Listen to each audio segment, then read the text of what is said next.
सदा ध्यान रखें, शेयर बाज़ार में किसी प्रकार का निवेश जो है मार्केट रिस्क के अधीन होता है, इसलिए सारे डॉक्यूमेंट्स को ध्यानपूर्वक पढ़ें और निवेश करने से पहले कन्फ्यूजन हो तो अपने पर्सनल फाइनेंशियल एडवाइज़र से एडवाइस लेकर निवेश करें। हाय गाइस, आपका स्वागत है आपके अपने show MKJ talks for investment इन हिंदी में। कैसे हैं आप? मैं आपसे कल परसों ही चर्चा कर रहा था कि यार बजाज ग्रुप नाराज़ हो रहा होगा, और मैंने आज क्या किया, 7,000 की अपनी पुट को जो है स्क्वायर ऑफ कर दिया और मैंने उसके 75 शेयर बाजार से खरीद लिए। देखिए मैं आपको दिखाता हूँ मैंने किस तरह से आज पुट को स्क्वायर ऑफ किया और उसमें लॉस किया। ये देखिए 175 रुपये 80 पैसे में मैंने पुट को स्क्वायर ऑफ किया, जिसमें 14,100 का लॉस हुआ। मैडम कैलकुलेटर खोल के बैठ जाइए। हालांकि यहाँ आपको सिर्फ 40 ही शेयर खरीदे हुए दिखाई दे रहे हैं, क्योंकि मैंने बाद में भी औरों के डाले स्क्रीनशॉट क्या शेयर खरीदने के, तो बाद में भी खरीदता, मैं धीरे धीरे खरीदता रहा ना, जैसे ये 71, 70, 60, फिर मैंने और गिरा 10 खरीदे, और गिरा 5 खरीदे, ऐसे करते करते मैंने टोटल 75 शेयर इसके आज खरीद लिए थे। अब 14,100 को 75 से डिवाइड कर दीजिए, 188। अब 188 रुपये अगर ये शेयर चढ़ जाएगा तो मेरा ब्रेक इवन हो जाएगा। 188 का मतलब होता है कि आज 6,870 का शेयर है, इसमें 190 जोड़ लो मैडम, मोटा मोटा सर 188 जोड़ा है 7,058, 7,060 रुपये के आसपास आ गया। वापस शेयर 7,060 आएगा तो मेरा ब्रेक इवन हो जाएगा, यानी जो मेरा लॉस है वो रिकवर हो जाएगा। अभी खेल छूटा नहीं है, मैंने बहुत सारी पुट्टे बेच रखी हैं और भी इसकी 7,000 की, 6,500 की, बड़े अच्छे अच्छे प्रीमियम बेची हुई हैं। अगर ये भागा वो सारी पुट्टे ओटीएम हो जाएंगी, बड़ा प्रॉफिट आ जाएगा। अब मैं इंतजार कर रहा हूँ क्योंकि मेरे पास टोटल शेयर ये 125 से ज़्यादा हो गए। 75 आज नहीं है, मेरे ख्याल 60-65 पहले पड़े थे, 150 के आसपास हो गए, 125 का लॉट। अब जैसे ही ये थोड़ा सा शेयर भागेगा तो मेरा विचार है मैं 7500 की या 8,000 की कॉल बेच दूंगा। अगर आईटीएम हो गई तो बड़ा मुनाफा घर आ जाएगा, ओटीएम हो गई तो प्रीमियम घर आ जाएगा, तो विन विन सिचुएशन हो जाएगी। इस तरह की मैं स्ट्रैटेजी बनाता रहता हूँ। लॉस बड़ा रीजनेबल सा था, मैंने कहा यार बाद में बहुत गिर जाएगा तो अभी पुट को स्क्वायर ऑफ कर लेते हैं। मार्केट में अभी डाउन ट्रेंड में फील कर रहा हूँ, तो मैंने जब नीचे गिरेगा तो होले होले से हवा चलती है, होले होले से शेयर आते हैं, नीचे के रेट पे 5-5, 2-2, 10-10 करके खरीदते रहेंगे। मैं 2-2 करके भी खरीदता रहता हूँ शेयर, मैं बड़ा ना ऐसे ही है, अपने हिसाब से काम करता रहता हूँ। तो ये थी सारी की सारी कहानी। ओवरऑल मैंने आज, बच्चे कई बार कहते हैं कि सर अब बजाज फाइनेंस के बारे में बताऊँ मुझे क्यों ये शेयर अच्छा लगता है। देखो इसका चार्ट देखिए आप, ये 5500 आया था पीछे, देखिए आप मार्च 2023 और जून 2000 के बीच में देखेंगे ना 5500 आया था, तब मैंने इसके 50 शेयर लिए थे और छोड़ दिया था। पूरा लॉट लेना चाहिए था। तब मैंने बजाज फिनसर्व भी मेरी ओटीएम हो गई थी पुट, मैंने 2 लॉट खरीदे थे। तो आज तक मुझे इस बात का अफसोस है। देखिए अफसोस कितना भारी पड़ता है। 5500 पे छोड़ी चीज़ आज मुझे कॉस्ट कर रही है 7100 रुपये के आसपास, 1,600 का नुकसान। 1,600 इंटू 75 लाख रुपए के आसपास जो है मेरे, देखा जाए अपॉर्चुनिटी लॉस। हालांकि लॉस नहीं होता है, मैं बोल रहा हूँ ये ले लेता, ये नहीं लिया था तो कोई और ले लिए थे शेयर। पैसे कौन से पड़े होते हैं, आज भी पैसे मैंने कैसे अरेंज किया मैं जानता हूँ। मैंने अपनी कई जगह से कॉलें बेची। देखो मैं आपको दिखाता हूँ, मैं इसको मैंने पुट उठा नहीं दिया, अब मैंने इसका अरेंजमेंट कैसे किया। बड़े बच्चे पूछते हैं सर आप अरेंजमेंट कैसे करते हो, मैं दिखाता हूँ। LNT की मेरी कॉल में 11,610 का लॉस हो रहा था, मैंने इसको स्क्वायर ऑफ कर दिया 74 रुपये 70 पैसे में। और इसके नीचे आप देखेंगे इसके 100 शेयर बेचे थे, ऐसे 90 बेचे थे, फिर मैंने ऑर्डर एक और लगा रखा था 2663 के आसपास, वो भी बिक गए थे, तो इसके 100 शेयर बिके हैं। तो इसमें आपने 90 से प्रॉफिट निकाला है? हाँ जी। 100 से निकालना था, कितना प्रॉफिट आया इसके अंदर सर? इसमें अब 11,610 का मुझे लॉस हुआ कॉल के अंदर, पर मैंने सिर्फ 100 शेयर की डिलीवरी इसमें छोड़ी है। सर 86,500 तो शेयर्स पे 86,500 है, 11,610 घटाओगे तो लगभग 75,000 का प्रॉफिट है। लेकिन अभी 10 शेयर का तो मैडम ने प्रॉफिट कैलकुलेट नहीं किया ना, 10 शेयर का भी तो 16,000 से ऊपर का प्रॉफिट होगा। कितने का होगा? 9,000 के आसपास, 9,500। 2661 में से 1701 घटाओगे तो 100 कितने आ जाएंगे? 900 कुछ आएंगे ना, 9,950 रुपये इंटू 10 करो तो वो भी प्रॉफिट हो गया। तो मेरा प्रॉफिट कैलकुलेशन इतना इजी नहीं है। मेरे पास ये जो प्रॉफिट नीचे देख रहे हो 8,37,000 रुपये, ये 871 शेयर का प्रॉफिट दिखा रहा है। 929 प्लेज्ड है मेरे शेयर, 929 का प्रॉफिट भी इससे ज़्यादा होगा, यानी कुल मिला के LNT में मेरा प्रॉफिट 17-18 लाख का चल रहा है। तो उसमें से 100 शेयर छोड़ दिए। अब अगर ये भागा तो मैं ऊपर की कॉल फिर बेच दूंगा, और 100 शेयर में अच्छा प्रॉफिट कर लिया। अब इससे जो पैसा जनरेट हुआ वो मैंने कहाँ यूज़ किया? सोचो वो LNT की डिलीवरी बजाज फाइनेंस। उठाने, बजाज फाइनेंस की डिलीवरी उठाने। एल को बेचा 100 शेयर वहाँ से और उसको बजाज। अब मैंने एक और काम किया, देखो बताऊंगा। ये 5 रुपये 40 पैसे मैंने टाटा पावर की 230 की कॉल स्क्वायर ऑफ कर दी, इसमें 10,631 बच गए। फिर मैंने क्या करा, इसके 500 शेयर भी बेच दिए। कितने बेचे थे? 560 बता रहे थे। 564 शेयर में बता रही। 564 कहाँ पर आ रहा है? ये 564 शेयर टाटा पावर के बेचे। इसमें कितना प्रॉफिट हुआ है जी? इसमें 11,300। 11,300 का लॉस हटाकर, नहीं लॉस नहीं, 11,300 का तो शेयर में प्रॉफिट हुआ और इसकी तो कॉल में भी प्रॉफिट हुआ है ना, हाँ। 10,631। मैंने कहा यार कॉल स्क्वायर ऑफ करो, थोड़े से शेयर बेच दो, गिर जाएगा तो वही शेयर नीचे के रेट में सस्ते रेट पे ले लेंगे, भाग गया तो ऊपर की कॉल बेच देंगे। हालांकि मैंने इसके ऊपर की कॉल बेच भी दी थी आज। यानी इस तरीके से मैंने यहाँ से पैसे जनरेट किए, वहाँ से पैसे जनरेट किए, कुछ बैंकों में टटोले, कुल मिला के 75 शेयर ही ले पाया। किसके? बजाज फाइनेंस के। और अब हम ना जो भाईचारा है बजाज ग्रुप के साथ ठीक ठाक हो गया है। एक लॉट हमने बजाज फाइनेंस का ले लिया है, 2 लॉट बजाज फिनसर्व के ले रहे हैं। अब बजाज ग्रुप के में अगर मुझे बजाज ऑटो में मौका मिला तो मैं उसका भी 1 या 2 लॉट ले लूँगा। बजाज ऑटो छूट रहा है, अच्छा नहीं लगता, बजाज ग्रुप को कवर करना है। इसके बाद बाकी देखेंगे कौन सी चीज़ें छूट रही है। तो धीरे धीरे एक मारुति छूट रहा है। मारुति वाले बड़े नाराज़ हो रहे हैं, मारुति वाले बहुत नाराज़ हैं, कह रहे हैं यार तुमने 3 व्हीलर में 4 व्हीलर में ले रखा है तुमने, किसको क्या नाम है, टाटा मोटर को दबा के। हम साले वाड़े हैं, हम साले इतने बढ़िया बढ़िया मॉडल निकाल रहे रोज पे रोज, तुमने हमारा एक भी लॉट नहीं लिया हुआ। अब मैं उसका लॉट लेने की कोशिश करता हूँ, वो भी छूट गया था यार 8,000 में। यार छूट गया था, पैसे खत्म हो जाते, कितना आदमी से कुआं थोड़ी लगा हुआ है। इस तरीके से कई बार पैसे जनरेट करने पड़ते हैं। तो अब देखा जाए तो मेरी अगस्त की ना लगभग पोजीशनें समाप्त है, न कॉलें बची है न पुट्टे बची हैं, सारा कुछ अगस्त का जो है ख़त्म ही कर दिया है। अब अगस्त के पूरे 2 हफ्ते बचे हुए हैं और अपन तो भजन गाएंगे, होले होले से हवा चलती है, होले होले से मज़े आते हैं, बस इस तरह से गाते फिरते रहेंगे। अगस्त का इस फ़ोन पे तो कुछ भी पड़ा नहीं है। L&T खत्म, टाटा पावर खत्म, बजाज फाइनेंस खत्म। वहाँ पे मेरा ख्याल एक IEX बचा हुआ है और कोई एक और शेयर बचा हुआ है। कौन सा बचा हुआ है आइडिया? टाटा स्टील, वो 5 पैसे उसकी वैल्यू रह गई है। यानी 2 मतलब अगस्त का मामला खत्म है। अब IEX अगर 110 के नीचे आ गया तो फिर उसकी डिलीवरी उठानी पड़ेगी, बाकी बोका दे के उसे भी काट दूंगा।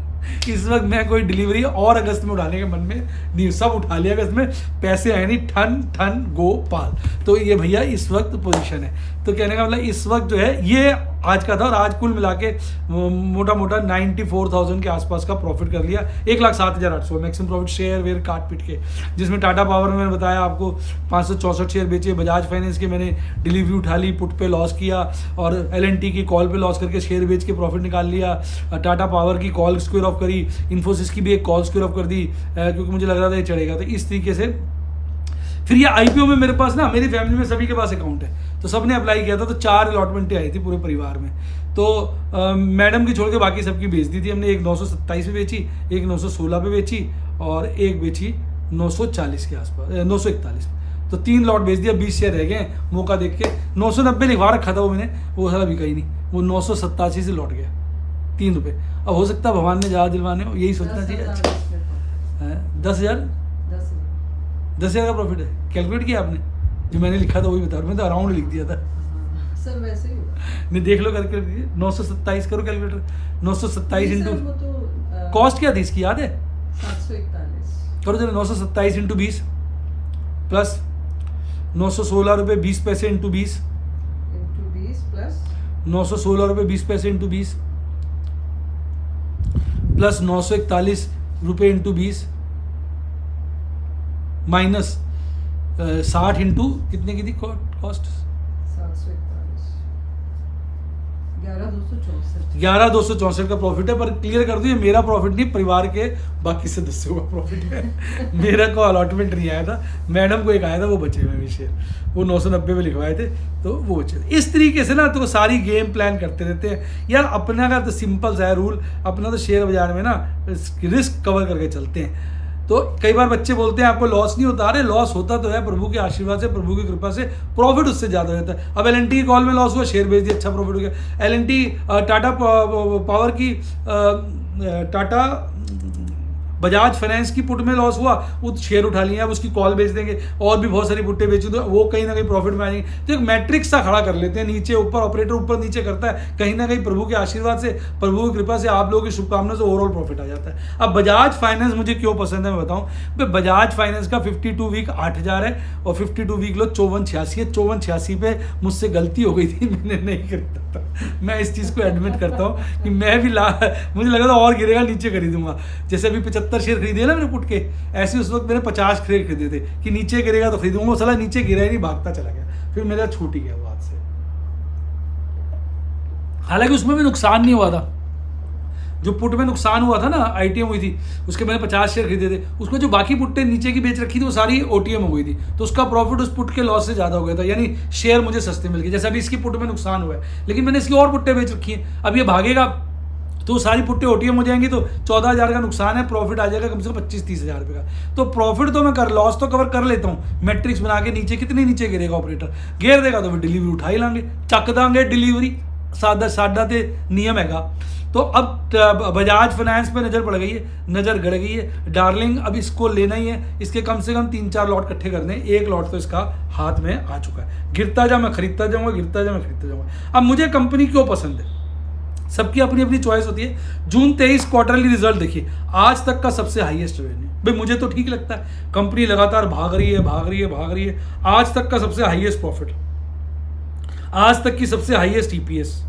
ईयरली पे आ जाइए, मार्च 2023 जो कंप्लीट हो गया था उसकी जो ईपीएस थी आज तक की सबसे हाईएस्ट थी और पिछली ईपीएस से बहुत ज़्यादा थी।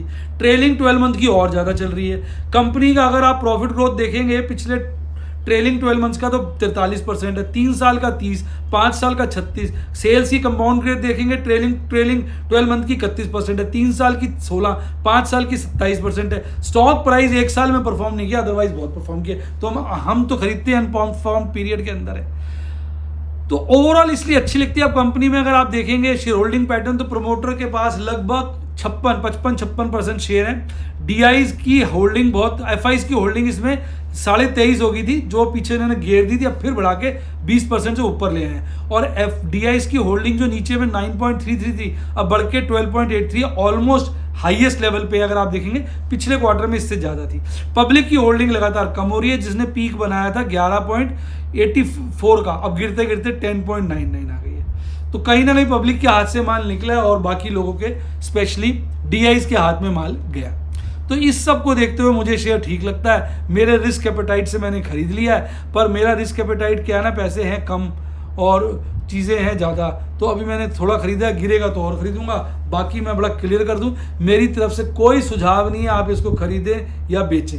कारण साफ है, मेरा रिस्क एपेटाइट अलग है, आपका रिस्क एपेटाइट अलग है। मैं अपने रिस्क एपेटाइट से अपने बारे में जितना कॉन्फिडेंस हो सकता हूँ, उतना मुझे आपके बारे में कुछ पता ही नहीं है, तो मैं कैसे किसी को कह सकता हूँ तुम बाय कर लो, तुम सेल कर लो। ईमानदारी की बात, किसी को कहना बिना उसका रिस्क एपेटाइट जाने कि तुम खरीद लो, ये अच्छा शेयर है, तुम बेच दो, ये महंगा हो गया, मेरे हिसाब से एक अच्छी विधि नहीं है। क्योंकि शेयर मार्केट में हमारी जो प्रेजेंस होती है वो हमारे रिस्क एपेटाइट पे बनती है। तो आपका रिस्क एपेटाइट क्या, आप उसके बेसिस पे ही डिसाइड कर सकते हैं इस शेयर को अभी लेना है या नीचे के रेटों पे लेना है। मेरे तो बहुत सारा प्रॉफिट अर्न किया हुआ है और पोर्टफोलियो में बहुत सारा अनरियलाइज प्रॉफिट है। अगर ये 6,000 भी चला गया तो मेरी सेहत में फर्क नहीं पड़ेगा, मेरा रिस्क एपेटाइट हाई है। अब किसी को लगे कि 6,000 चला गया, 6,500 चला गया तो बड़ा दुखी हो जाऊंगा मैं, तो उसको वेट करना चाहिए।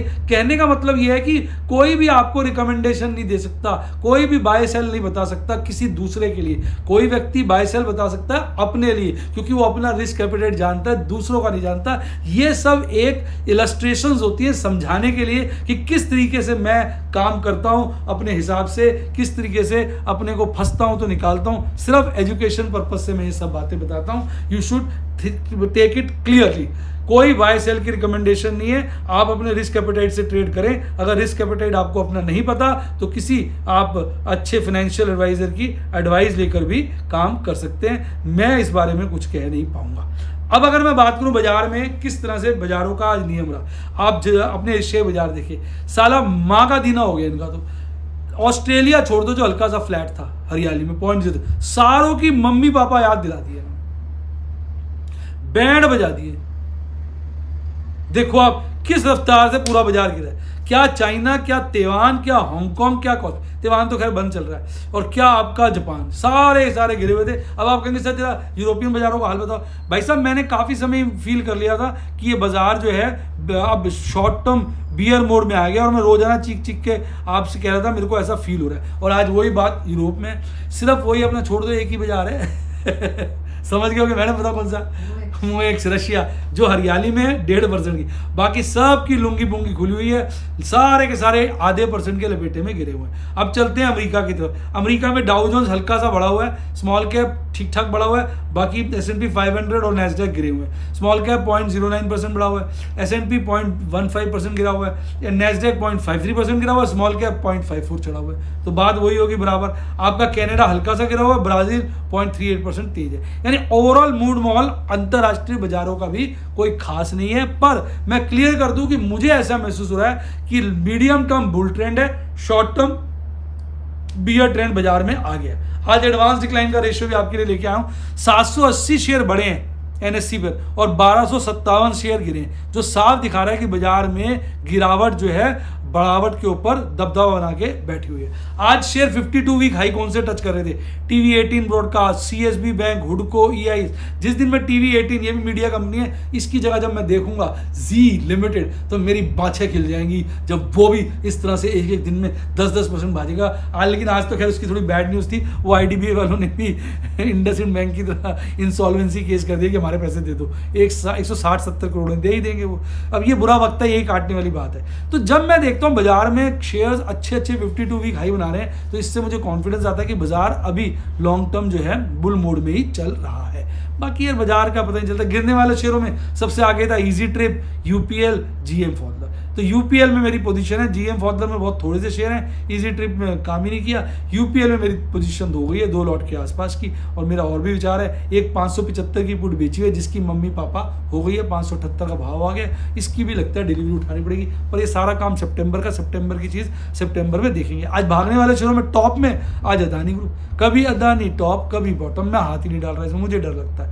और एक का स्कॉट्स कुबोटा भी भागा था, और AU स्मॉल फाइनेंस भागा था। गिरने वालों में Manappuram, Birla soft, India bulls housing और एस्ट्रल। मन्नापुरम अभी भी उस बैंड से बाहर आया है और आज काफ़ी गिर गया था, खैर हालांकि बाद में रिकवर होके ही बंद हुआ है। अब देखते हैं ओवरऑल मार्केट मूड का क्या पोजीशन है। मार्केट मूड में एक्सट्रीम फियर चल रहा है, हालांकि आज एक्सट्रीम फियर हल्का सा कम हुआ है, ना के बराबर। अब अगर इसकी बात करें, US डॉलर इंडेक्स बढ़ा है, नेगेटिव है। आपका ब्रेंट क्रूड ऑयल घटा है, पॉजिटिव है।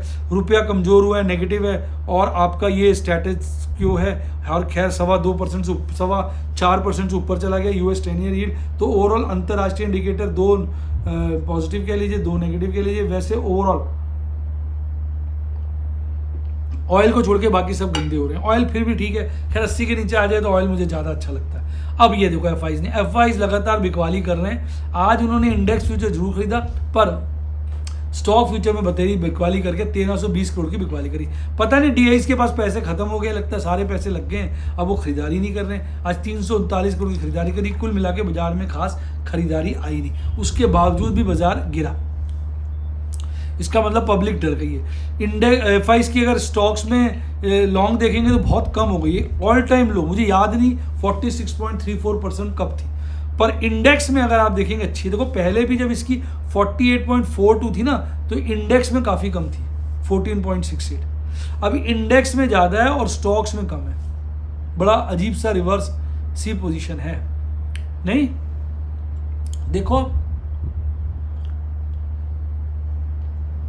तो हो सकता है आने वाले वक्त में ये रिवर्स करें पोजीशन, कुछ स्टॉक्स में बढ़ाएं। स्टॉक वाइज मूवमेंट अलग है और share wise index wise movement अलग है।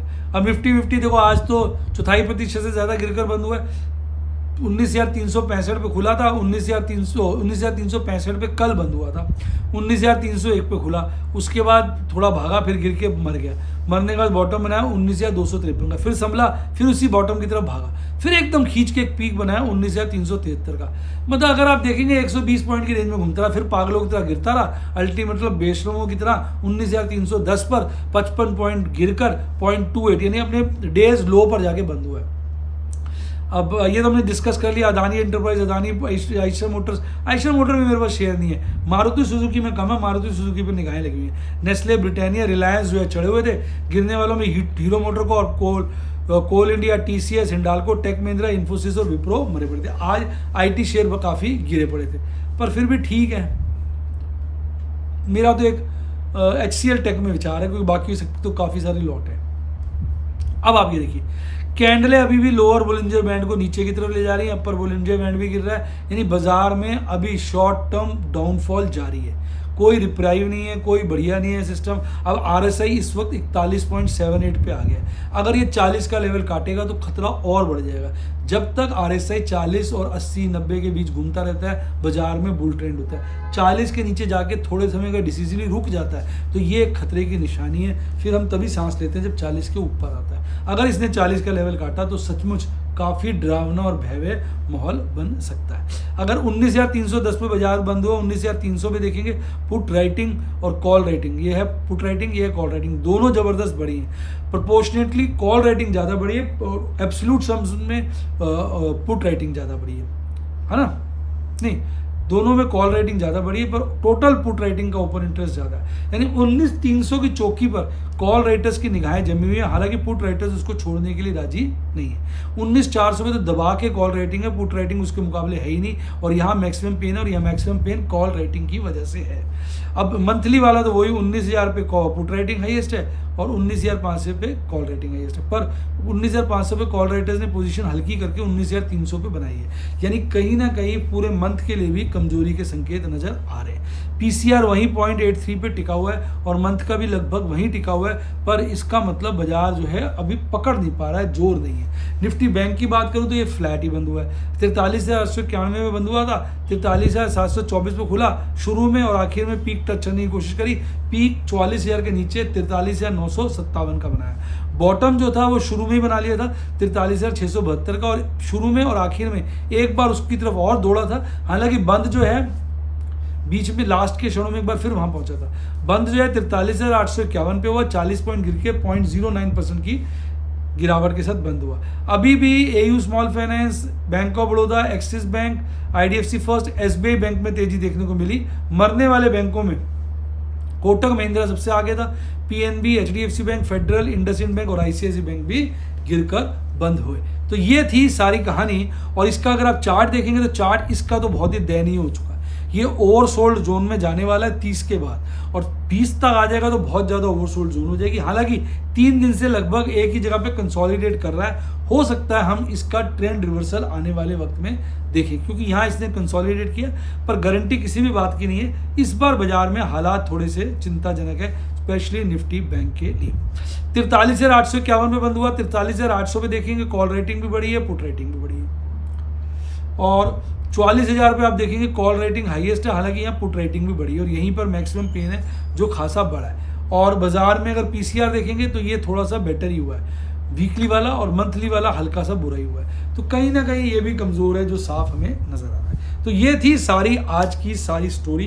बेटा देखो, मेरा ऑब्जेक्टिव सदा ये होता है कि नॉलेज शेयरिंग इज़ केयरिंग। मैं सिर्फ नॉलेज शेयर करता हूँ, कोई मैं आपको राय नहीं देता किसी चीज़ को खरीदो। शेयर बाजार अपने आप में बहुत खतरनाक जगह है। यहाँ आदमी 10 बार कमाता है, एक बार इतना नुकसान करता है, सारे लॉस हो जाते हैं। यही चीज़ें मैं आपको अपनी वीडियोज़ में अपने इलस्ट्रेशंस का दिखाता हूँ, कितना उतार चढ़ाव है, कब प्रॉफिट वाले सौदे लॉस में चले जाते हैं और कैसे लॉस में से आदमी अपने रिस्क एपेटाइट के हिसाब से निकल पाता है। अगर रिस्क एपेटाइट वीक हो तो फंस जाता है। तो ये अगर आप ये सब चीज़ें सीखना चाहें, देखना चाहें, टिप मैं कोई नहीं देता। अगर आप टिप चाहते हैं तो मेरे पास तो एजुकेशन भाई साहब टिप नहीं है, तो मेरे पास तो आप एजुकेशन के लिए आ सकते हैं। किसी बाइंग सेलिंग टिप या रिकमेंडेशन के लिए मेरे पास आने का कोई फ़ायदा नहीं, क्योंकि वो मैं देता ही नहीं हूँ। ठीक है कि नहीं मैडम जी? बिल्कुल सर।